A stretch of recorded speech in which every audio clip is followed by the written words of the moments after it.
మొత్తానికైతే ఒక కంపెనీకి ఐపీఓ ఇనీషియల్ పబ్లిక్ ఆఫర్ ద్వారానో, ఎఫ్పీఓ ఫాలోయింగ్ పబ్లిక్ ఆఫర్ వల్లనో, QIP qualified institutional placement route లోనో, ఆ రైట్స్ ఇష్యూ ద్వారానో ఎలాగోలా పెద్ద మొత్తంలో క్యాపిటల్ వచ్చింది, పెద్ద మొత్తంలో డబ్బు వచ్చింది. లేకపోతే కంపెనీ దగ్గర ఆల్రెడీ ఆ కంపెనీ యొక్క రిజర్వ్స్ లోపల పెద్ద మొత్తంలో క్యాపిటల్ ఉంది, పెద్ద మొత్తంలో క్యాష్ ఉంది అనుకుందాం. ఇలా ఎగ్జిస్టింగ్ గా ఉన్న డబ్బుల్ని ఆ రైట్ చేసిన క్యాపిటల్ ని కంపెనీ ఏ విధంగా అలొకేట్ చేస్తుందో ఈ వీడియోలో తెలుసుకుందాం. వెల్కమ్ టు లామావెల్. స్టాక్ మార్కెట్ కి సంబంధించి, మనీకి సంబంధించి చాలా షార్ట్ వీడియోస్ ని మన యూట్యూబ్ ఛానల్లో పోస్ట్ చేస్తున్నా. మీ ఫ్రీ టైమ్ లో ఆ షార్ట్ వీడియోస్ ని అండ్ నార్మల్ వీడియోస్ ని చూసి నచ్చితే లైక్ చేయండి. లైక్ చేయడంతో పాటు మా లామావెల్ ఛానల్ ని సబ్స్క్రైబ్ చేసుకుంటే నాకు కూడా కొంచెం ఎంకరేజింగ్ గా ఉంటది. ఓకే, ఒక కంపెనీ దగ్గర ఉన్న క్యాపిటల్ ని ఏ విధంగా అలొకేట్ చేస్తుంది? యాక్చువల్లీ కంపెనీ తన దగ్గర ఉన్న డబ్బుల్ని చాలా రకాలుగా అలొకేట్ చేస్తుంది, కానీ అందులో ముఖ్యమైన 5 రకాల గురించి ఇప్పుడు మాట్లాడుకుందాం. ఈ క్యాపిటల్ అలొకేషన్ లో రీఇన్వెస్టింగ్ ఆపర్చునిటీ అండ్ నాన్ రీఇన్వెస్టింగ్ ఆపర్చునిటీ అని 2 ఉంటాయి. మొదటగా రీఇన్వెస్టింగ్ ఆపర్చునిటీస్ గురించి మాట్లాడుకుందాం. First the invest in organic initiatives. Company తన దగ్గర ఉన్న క్యాపిటల్ ని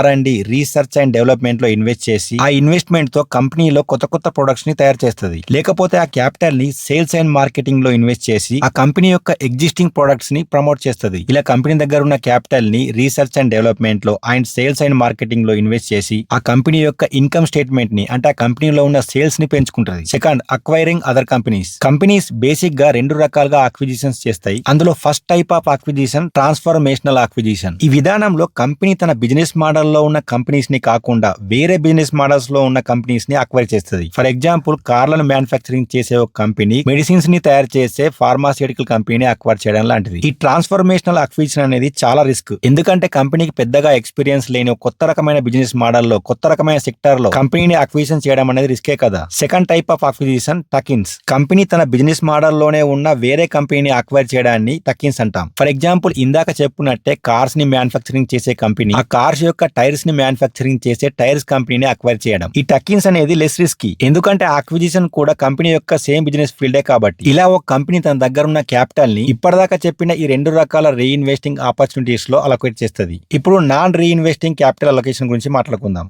ఇందులో first the pay of debts. కంపెనీకి ఎగ్జిస్టింగ్ గా ఏవైనా అప్పులు ఉంటే ఈ రైట్ చేసిన డబ్బులతో ఆ అప్పును తీర్చేస్తాయి. అప్పు తగ్గడం వల్ల కంపెనీ యొక్క ఇంట్రెస్ట్ ఎక్స్పెన్సెస్ తగ్గిపోయి కంపెనీ యొక్క నెట్ ప్రాఫిట్స్ పెరుగుతాయి. Second, buy back shares. ఒక కంపెనీ యొక్క స్టాక్ ప్రైస్ ఆ కంపెనీ యొక్క ఇంట్రిన్సిక్ వాల్యూ కన్నా తక్కువగా ఉన్నప్పుడు కంపెనీస్ ఈ క్యాపిటల్ ని వాడి పబ్లిక్ నుండి షేర్స్ ని బైబ్యాక్ చేస్తాయి. ఇలా కంపెనీస్ బైబ్యాక్ చేయడం వల్ల పబ్లిక్ దగ్గర తక్కువ షేర్స్ ఉంటాయి అండ్ ఉన్న తక్కువ షేర్స్ కూడా వాల్యుయబుల్ గా మారి స్టాక్ ప్రైస్ పెరిగే అవకాశం ఉంటది. ఈ తక్కువ షేర్స్ వల్ల కంపెనీ యొక్క ఎర్నింగ్ పర్ షేర్ పెరిగి కంపెనీ మీద పబ్లిక్ కి కాన్ఫిడెన్స్ పెరుగుతుంది. Third, pay dividends. కంపెనీకి ఫ్యూచర్ లో పెద్దగా ఇన్వెస్ట్మెంట్ ప్లాన్స్ ఏవి లేవు అండ్ కంపెనీ లాంగ్ టర్మ్ ఇన్వెస్టర్లని అట్రాక్ట్ చేయాలనుకుంటుంది. ఇలా కంపెనీ మీద ఒక కాన్ఫిడెన్స్ ఏర్పడడానికి కంపెనీ తన దగ్గర ఉన్న క్యాపిటల్ నుండి ఇన్వెస్టర్లకి డివిడెండ్స్ రూపంలో పర్ షేర్ కి ఇంత అని పే చేస్తుంది. ఇలా 3 రకాలుగా కంపెనీ తన దగ్గర ఉన్న క్యాపిటల్ ని నాన్ రీఇన్వెస్టింగ్ రూట్ లోపల అలొకేట్ చేస్తుంది. ఫైనల్ గా కంపెనీ దగ్గర పెద్ద మొత్తంలో డబ్బులు ఉన్నప్పుడు ఆ కంపెనీలో ఆర్గానిక్ గా, అంటే R&D research and development, S&M sales and marketing route లో ఇన్వెస్ట్ చేసి ఐదర్ ఆ కంపెనీ ఆర్గానిక్ గా, అంటే ఆ కంపెనీ యొక్క ప్రొడక్ట్స్ మీదనే ఇన్వెస్ట్ చేస్తుంది, ఆర్ వేరే కంపెనీని అక్వైర్ చేస్తుంది. లేకపోతే ఆ కంపెనీకి ఉన్న అప్పును తీర్చుకుంటది, అవసరమైతే షేర్స్ ని బైబ్యాక్ చేస్తుంది. ఫ్యూచర్ లో పెద్దగా